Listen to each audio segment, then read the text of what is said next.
โยโสภะคะวะอะระหังสัมมาสัมพุทโธสัพพะคะโตเยนะภะคะวะตาธัมโม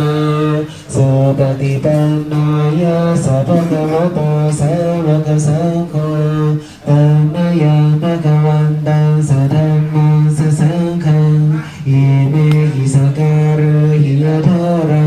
อาราปิเตหิอภิปูชยามะสาธุโนภันเตภะคะวะสุจิระปรินิพพุตเต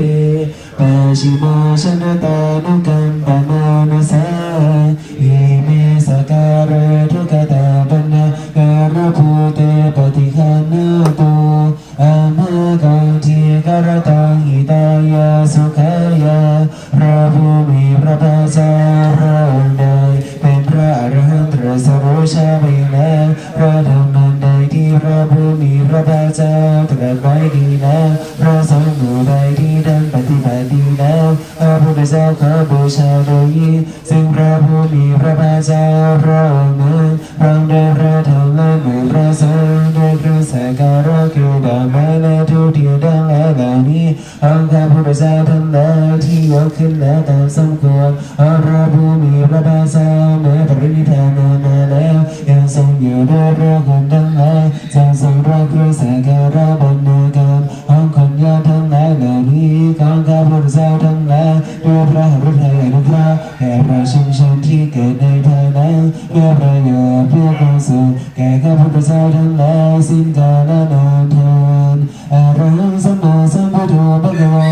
พระผู้มีพระภาคเจ้าซึ่งเป็นที่พึ่งที่นับถือของเราทั้งหลายพระองค์เป็นพระอรหันตตรัสรู้ชอบเองแล้วละกิเลสขาดสายสันดานกับทั้งวาสนาเป็นผู้ไม่หลงมีความไม่หลงเป็นธรรมดาตรัสรู้อริยสัจสี่เจ้าพระสายโนนำบังพระองค์เองตรัสรู้ชอบไม่วิปริตสร้างผู้อื่นให้ตรัสรู้ได้ด้วยเราทั้งหลายขอนมัสการกราบไหว้พระผู้มีพระภาคเจ้าพระองค์นั้นมีพระสัตย์และพระพุทธรูปนี้เป็นพยานพุทธังภคะวันตังอภิวาเทมิสวากขาโตภะคะวะโตธัมโมพระธรรมพระผู้มีพระภาคเจ้าตรัสไว้ดีแล้วแสดงหนทางแห่งกิเลสและกองทุกข์ให้ผู้ปฏิบัติตามถึงความสิ้นทุกข์ได้โดยชอบเราทั้งหลายขอนมัสการกราบไหว้พระธรรมที่พระผู้มีพระภาคเจ้าตรัสไว้ดีแล้วธัมมังนัมสสามิสุปฏิปันโนภะคะวะโตสาวกสังโฆหมู่พระสงฆ์สาวกของพระผู้มีพระภาคเจ้าปฏิบัติดีแล้วได้ปัญญาตรัสรู้อริยสัจสี่ทำกิเลสในสันดานของตนให้สิ้นไปทำกำลังอริยมรรคที่ได้เกิดขึ้นแล้วในสันดานของตนบำบัดกิเลสได้จริงเป็นการปฏิบัติชอบแท้เราทั้งหลายขอนมัสการกราบไหว้หมู่พระสงฆ์สาวกที่พระผู้มีพระภาคเจ้าในปฏิบัติดีนะสังฆังนะโมมิหันธเมยังพุทธัสสะภะคะวะโตพุทธะคะนะมะการังเสวะพุทธานุสตินะยังการะมาสินะโมตัสสะภะคะวะโตอะนะโมแด่พระผู้มีพระภาคเจ้าพระองค์นั้นอะระหะโตซึ่งเป็นผู้ไกลจากกิเลสสัมมาสัมพุทธัสสะตรัสรู้ชอบได้โดยพระองค์เองนะโมตัสสะภะคะวะโตขอนอบน้อมแด่พระผู้มีพระภาคเจ้าพระองค์นั้นอะระหะโตซึ่งเป็นผู้ไกลจากกิเลสสัมมาสัมพุทธัสสะตรัสรู้ชอบได้โดยพระองค์เองนะโมตัสสะภะคะวะโตขอนอบน้อมแด่พระผู้มีพระภาคเจ้าพระองค์นั้นอะระหะโตซึ่งเป็นผู้ไกลจากกิเลสสัมมาสัมพุทธัสสะตรัสรู้ชอบได้โดยพระองค์เองตังโฆภะนะภะคะวันตังเยวังกัลยาโนกิติสาโตอะภุคโตอากิติสารนังของพระผู้มีพระภาคเจ้านั้นได้ฟุ้งไปแล้วอย่างนี้ว่าอิติปิโสภะคะวะพระเอกานิอย่างนี้พระผู้มีพระภาคเจ้านั้นอรหังเป็นผู้ไกลจากกิเลสสัมมาสัมพุทโธเป็นผู้ตรัสรู้ชอบได้โดยพระองค์เองวิชาจารณสัมปันโนเป็นผู้ถึงพร้อมด้วย วิชาและสารณะสุขตัวเป็นผู้เสด็จไปแล้วด้วยดีโลกาวิทูเป็นผู้รู้โลกอย่างแจ่มแจ้งอนุตตรบริสัทธรรมสารถีเป็นผู้สามารถฝึกบรมที่สมควรฝึกได้อย่างไม่มีใครยิ่งกว่าสาธุเทวมนุษย์สานาเป็นพระผู้สร้างเขาเทวดาและมนุษย์ทั้งหลายพวกเธอเป็นผู้รู้ผู้ตื่นผู้เบิกบานด้วยธรรมพระกวาตีเป็นผู้มีความจำเริญจำแนกธรรมสั่งสอนสัตว์ดังนี้อันเดียวพุทธาภิกิติการามาสีพุทธวาระหันตวรตาที่คุณาภิยุตพระพุทธเจ้าประกาศด้วยคุณมีความประเสริฐแห่งอรหันตคุณเป็นต้นสัทธาภิญาณกรุณาอิสมาคตาโตมีพระองค์ประกาศด้วยพระญาณและพระกรุณาบริสุทธิ์นาเดียสิยาสุชนตังกัมมนาวิสุราพระองค์ได้ทรงกระทำชั้นที่ดีให้เบิกบานโดดอาทิตย์ตอนบ่ให้บานวันธรรมะตัมปรนังสุรสาชินิตาอาบุญาวราชินสีผู้ไม่มีกิเลสพระองค์นั้นได้สิ่งกล่าวผู้เทยาสาพระไตรนิในสารนังเขมนุตตนาพระพุทธเจ้าพระองค์ใดเป็นสารณะอันเกษมสูงสุดทั้งสายทั้งหลายอาธรรมานุสติฐานังวันตามิตังสุเรนังอาพุทธเจ้าพระพุทธเจ้าพระองค์นั้นอันเป็นที่ตั้งแห่งความละเลองค์ที่หนึ่งโดยสิ่งกล่าวพุทธสาสมิดาสาวะพุทโธเมสามิกิสาอาพุทธเจ้าเป็นทางของพระพุทธเจ้าพระพุทธเจ้าเป็นนายมีอิสระเหนือพระพุทธเจ้าพุทโธทุกขาสังฆาตาชนิตาตาจริตาสเมพระพุทธเจ้าเป็นเครื่องกำจัดทุกข์และทรงไว้ซึ่งประโยชน์แก่ข้าพุทธเจ้าพุทธสานิยาเทมิสารดังชีวิตังจิตังพระพุทธเจ้าเมื่อการถวายชีวิตนี้แด่พระพุทธเจ้าวันตันตาหังจาริสามีพุทธเสวะสุโภทิตาพระพุทธเจ้าผู้ว่าอยู่แสนพระพุทธาซึ่งความตรัสรู้ดีของพระพุทธเจ้านาทิเมสารนังยังยังพุทโธเมสารนังวรังสารณะอื่นของข้าพุทธเจ้าไม่มีพระพุทธเจ้าเป็นสารณะอันประเสริฐของข้าพุทธเจ้าเอเตนะสัจวัชเชนวัฏยังสัจจุสาสนีด้วยการกล่าวคำสัตย์นี้พระพุทธเจ้าเป็นเจริญในพระศาสนาของพระศาสดาพระเทมีวันธรรมาเนนยังบุญยังประสิทธังหิดาพระพุทธเจ้าผู้ว่าอยู่ซึ่งพระพุทธเจ้าได้ควรคอยบันไดในบัดนี้สาเหตุอันตรายานิมหิสุตาสเตชะสาอันตรายทั้งปวงอย่าได้มีแก่ข้าพุทธเจ้าด้วยเดชแห่งคุณนั้นกายนวาจายเจตสามาด้วยการกาดีด้วยวาจากาดีด้วยใจกาดีวัตถุกุกรรมไม่ปกติไม่ยากกันไม่ปีเดียวกันใดที่ข้าพุทธเจ้าได้ดำเนินในพระพุทธเจ้าไม่เธอปฏิฆาเพื่อเดชชีวิตตาพระพุทธเจ้าทรงยกสิ่งเธอเมื่อแต่นั้นนั้นกาลันตรายสังวรตุวันวิธีเพื่อการสำเร็จระหว่างในพระพุทธเจ้าในกาลต่อไปอันธรรมยังธรรมานุสติเลียงกรมาสีสวากขาโตภะคะวะโตธัมโมพระธรรมเป็นธรรมที่พระผู้มีพระภาคเจ้าได้ตรัสไว้ดีแล้วสันทิฏฐิโกเป็นธรรมที่ผู้ศึกษาและปฏิบัติพึงเห็นได้ด้วยตนเองอากาลิโกเป็นธรรมที่ปฏิบัติได้และให้พ้นได้ไม่จำกัดการเอหิปัสสิโกเป็นธรรมที่ควรกล่าวกับผู้อื่นว่าให้จงมาดูเถิดปัญญิโกเป็นธรรมที่ควรน้อมเข้ามาใส่ตัวอาสาตังเมทิตาภัววิญโยหิติเป็นธรรมที่ผู้รู้ก็รู้ได้เฉพาะตนดังนี้อันตเมียงธรรมาภิกิติการามาสีสวากขาตตาที่คุณโยกามเสนเสยโยพระธรรมเป็นธรรมที่ประเสริฐพระประกาศด้วยคุณเกี่ยวกับที่พระผู้มีพระภาคเจ้าตรัสไว้ดีแล้วเป็นต้นโยมากัปะกัปริยาติวิโมกขเพโท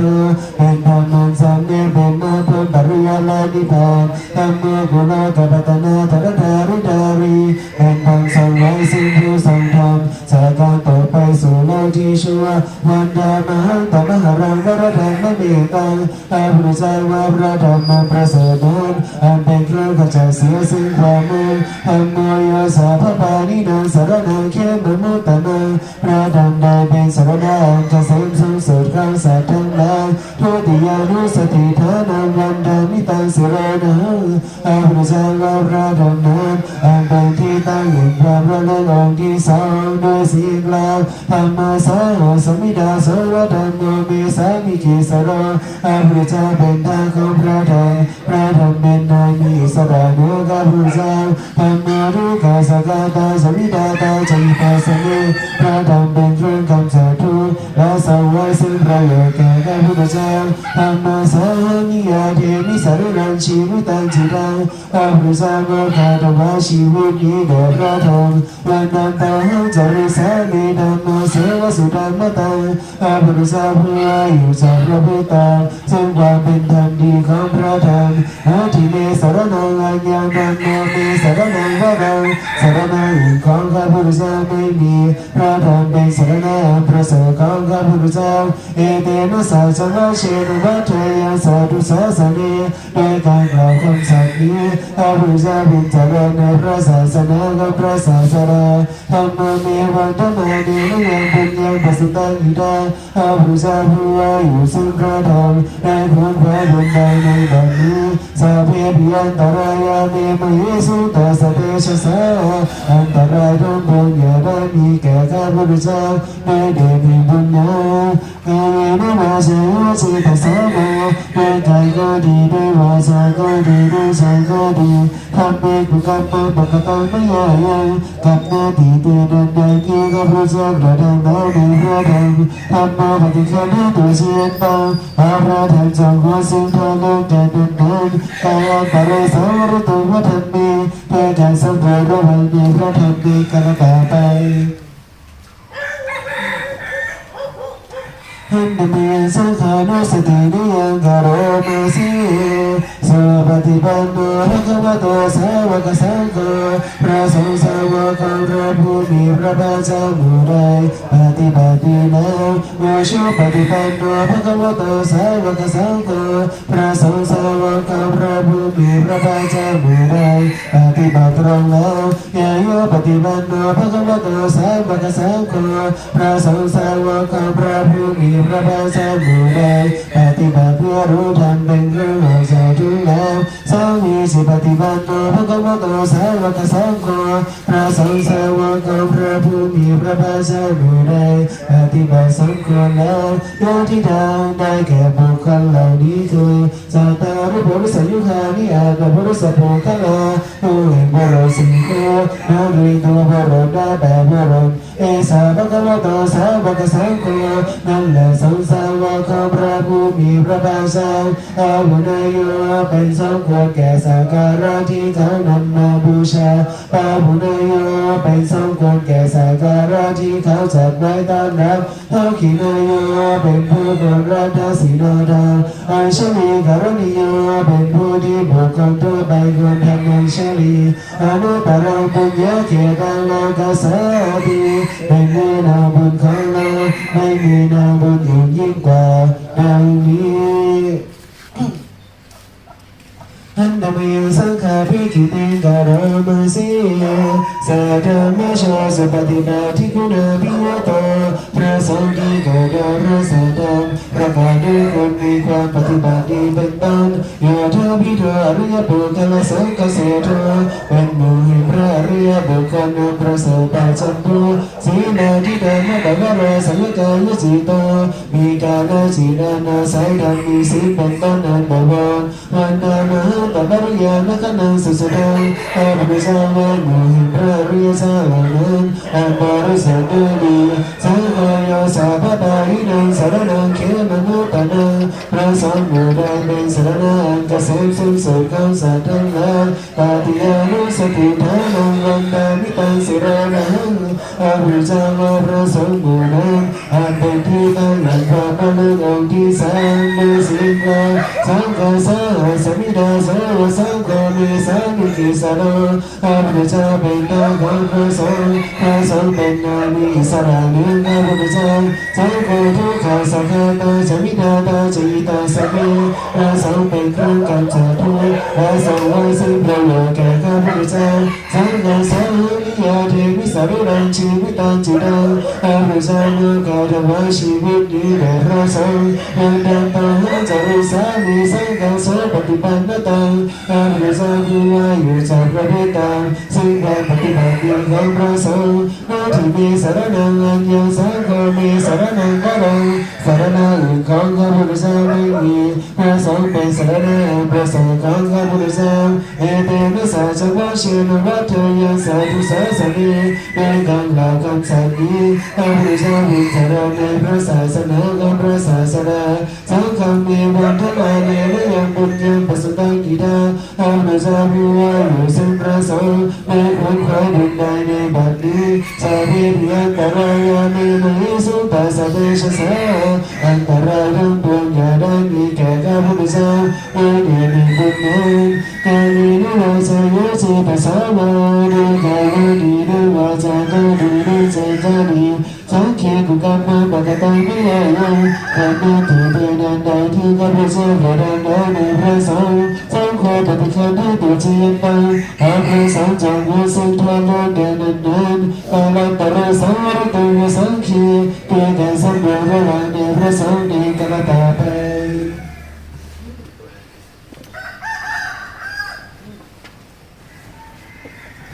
อันเดียดีตาปัจเจเวคณาปะดังปะนามาสี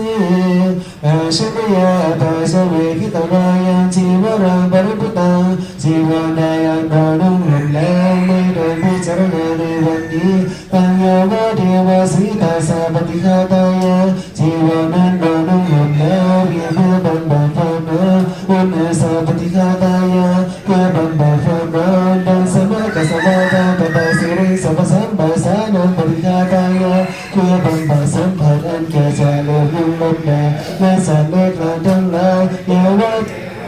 โมตินาปฏิชาดนาเท่านาทีเพื่อปฏิโลยว่าอันนี้เกิดความลายอาชมยาตาเจเวกิตวายาปินทบาโตบรุพุโต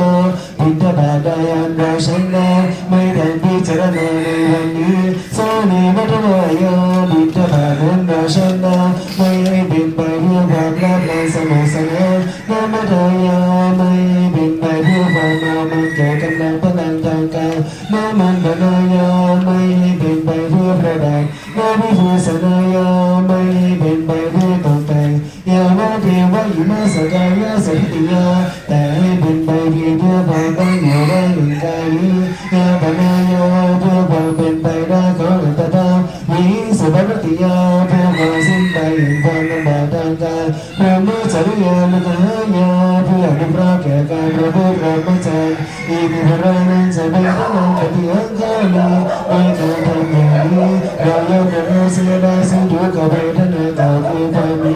เมื่อวันจะเวทนาโนปาทิสามีและไม่ดำทุกขเวทนาใหม่เกิดขึ้นยาตราสมิภาสตินวัชตาชนะสุริยราชาติอันมีความเป็นไปโดยสมบูรณ์แห่งอัตถานี้โดยความเป็นผู้โดยไม่ได้โดยความเป็นอยู่โดยพระสงฆ์ด้วยจะมีแต่เราดังนี้อาชมยาปาจเมกิตวายังเสนาสนาบริพุตาเสนาสนาดายังโดยใช้สนาไม่ได้พิจารณาในวันนี้ปัญญาวะเทวาสีตาสาปฏิฆาตายาเสนาสนานาโดยใช้สนาที่เพื่อบรรบัดความนาวันนาสาปฏิฆาตายาเพื่อบรรบัดความร้อนดังสมากัสสวาตาตตาสิริสัพพสัมปัสสานังปฏิฆาตายาเพื่อบรรบัดสัมผัสอันเกิดจากโลกุลมแดดและสัตว์เล็กและทั้งหลายอย่าว่าเทวะอุตุปริสยวิโนทนังปฏิสันดานารามาทังที่เพื่อบรรเทาอันตรายอันสาธิมีสาธิฟ้าอากาศ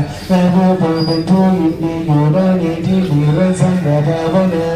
ชัมยาปัจจเมกิตมโยขินานะปัจจยเปสะสัพพะริคาโรปริพุตโต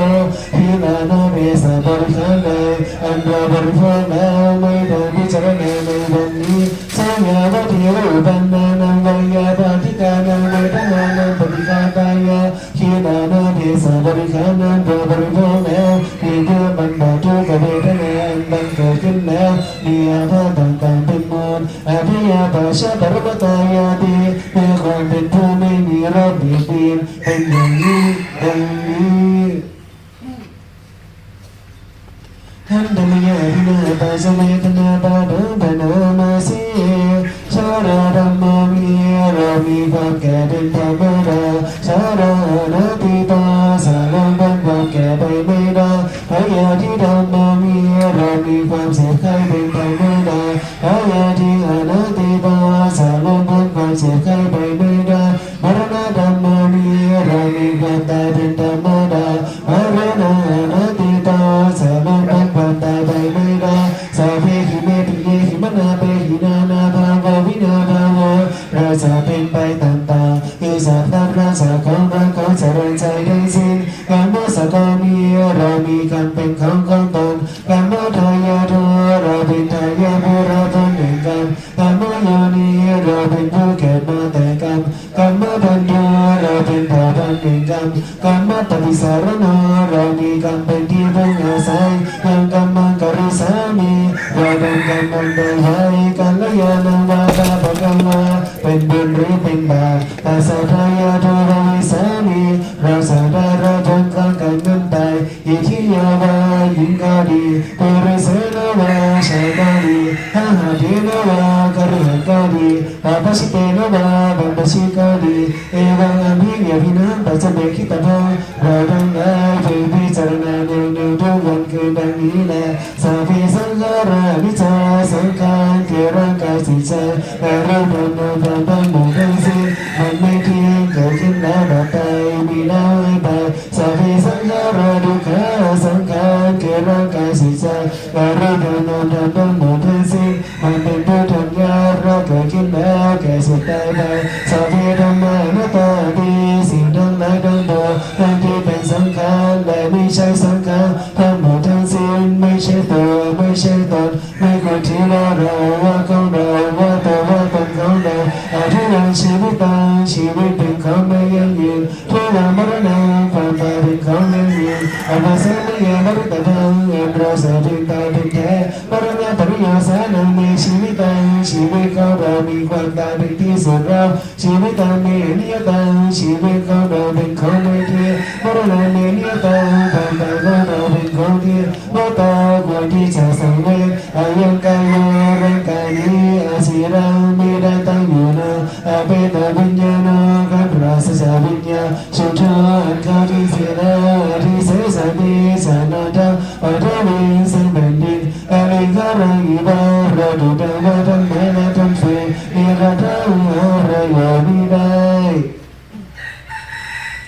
หันตมีดุมติสาการะปะดังปะนามาเส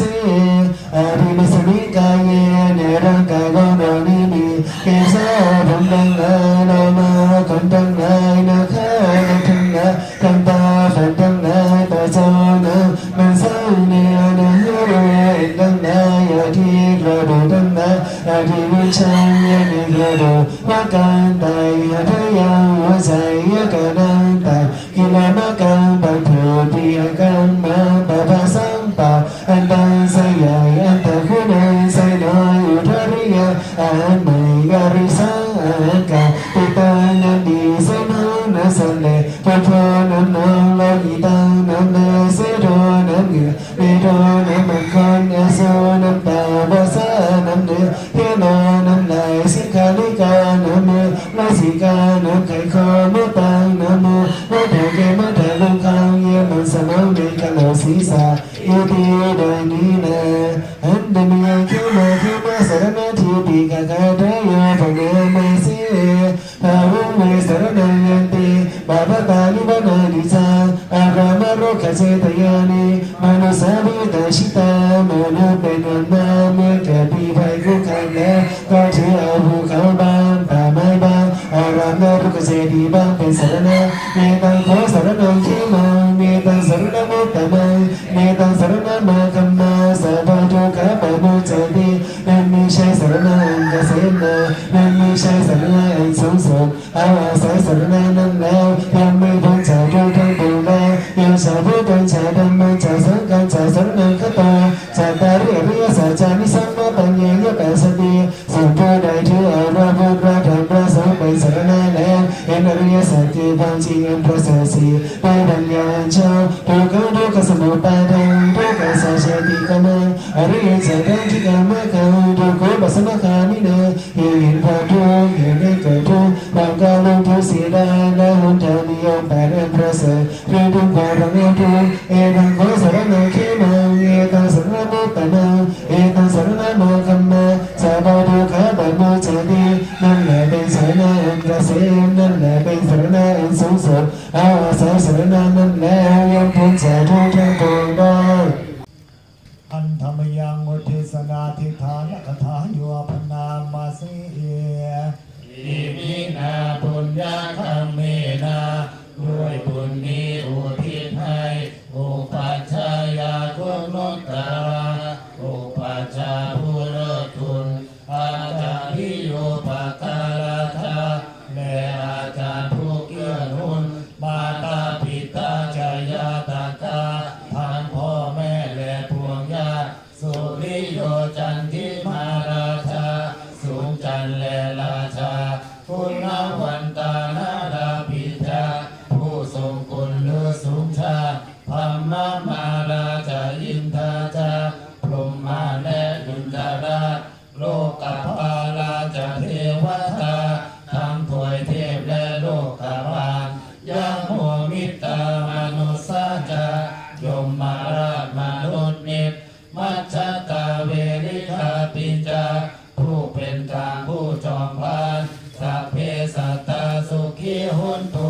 ขอให้เป็นสุขสันต์ทุกทั่วหน้าอย่าทุกคนบุญญาณิปตตานิเพบุญพร้อมที่ข้าทำจงช่วยอำนวยสุขผลสุขขังสติวิตังเทโตให้สุขสันต์อย่างล้นจิตปังปาเปทาโหมาทังให้จนถึงนิพพานพันอิมินาบุญญาคัมเมนาด้วยบุญนี้ที่เราทำอิมินาอุทิศเสนาจาและอุทิศให้ปวงสัตว์ขิปาหังสุรเทเทวะเราพันได้ซึ่งการตันหุปาทานาเจทานังตัวตันหาอุปาทานเยสันตาเนหินาธรรมาสิ่งชั่วในดวงใจยาวานิพพานาโทมามังว่าเราจะถึงนิพพานนัสสันตุสัพพทาเยวะมาลายสิ้นจากสันดานยัตถาชาโตภาเวภาเวทุกภพที่เราเกิดโอชุติตังสติปัญญา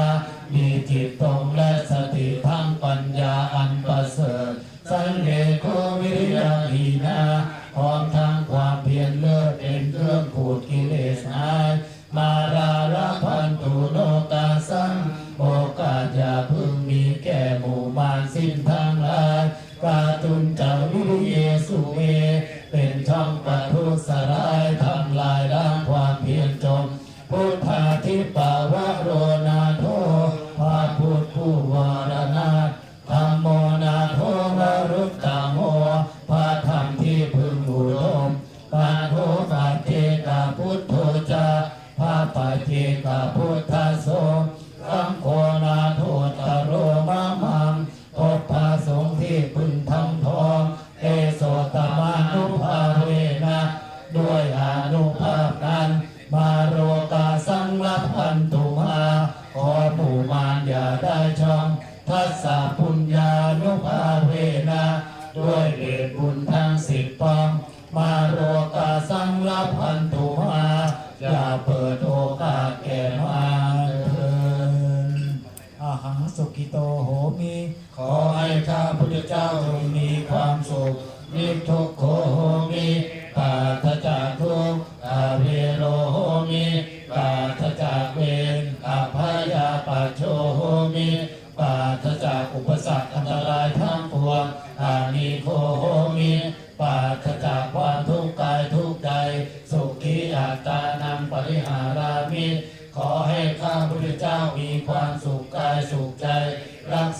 นให้พ้นจากมรภัยทั้งสิ้นเถิดสัพเพสัตตาสัตว์ทั้งหลายที่เป็นเพื่อนทุกข์เกิดแก่เจ็บตายด้วยกันทั้งหมดทั้งสิ้นภาเวลาโหนตุขอสัตว์ทั้งหลายทั้งปวงจงอย่ามีเวรมีภัยอย่าจองล้างจองพานซึ่งกันและกันเลยภาวิยาโหนตุจงอย่าลำบากกายอย่าขับแค้นใจเลยสุขีอัตตานังบริหารลันตุจงเป็นผู้มีความสุขบริหารตนปกครองตนรักษาตนให้พ้นจากความทุกข์เป็นสุขเถิดสัตว์ทั้งหลายที่กำลังได้รับความทุกข์ขอให้พ้นจากความทุกข์สัตว์ทั้งหลายที่กำลังได้รับความสุขขอให้มีความสุขยิ่งขึ้นไปข้าพระพุทธเจ้าขอตั้งสัจจะอธิษฐานด้วยอานุภาพแห่งบุญกุศลที่ได้บำเพ็ญมาแล้วขอจงเป็นพลวะปัจจัยเป็นนิสัยตามส่งให้เกิดปัญญาญาณทั้งชาตินี้และชาติหน้าตลอดชาติอย่างยิ่งจนถึงความพ้นทุกข์คือพระนิพพานและขอที่ส่วนบุญส่วนสนนี้ไปถึงบิดามารดาครูอุปัชฌาย์อาจารย์และญาติทั้งหลายมิตรสหายทั้งหลายผู้มีพระคุณทั้งหลายที่ยังอยู่ก็ตามที่ล่วงลับไปแล้วก็ตามที่ระลึกได้ก็ตามที่ระลึกไม่ได้ก็ตามขอให้ได้รับส่วนบุญส่วนสนด้วยการทุกท่านและข้อที่ส่วนบุญส่วนกุศลนี้ไปยังสรรพสัตว์ทั้งหลายตลอดทั้งเจ้ากรรมนายเวรทั่วหน้ากันเถิดอาหนึ่งขอให้ชาติไทยพระพุทธศาสนาสถาบันพระมหากษัตริย์จงยืนยงดำรงมั่นเป็นหลักใจของไทยปราศจากภัยพิบัติอุบัติทั้งหลายทั้งสิ้นขอให้คณะรัฐบาลและประชาชนบนพื้นแผ่นดินไทยอยู่ในศีลในธรรมมั่นในสุจริตกรรมประกอบกิจจงอยู่เย็นเป็นสุขปราศจากความอยู่ร้อนนอนทุกข์จงมั่งมีสีสุขพ้นจากความยากจนเข็นใจปราศจากภัยพิบัติอุบัติทั้งหลายทั้งปวงเถิด อุกาสะ ได้โอกาสบัดนี้ข้าพระพุทธเจ้าทั้งหลายขอสมาทานเอาซึ่งพระกรรมฐานขอสนิกาสมาธิอุปัจจารสมาธิ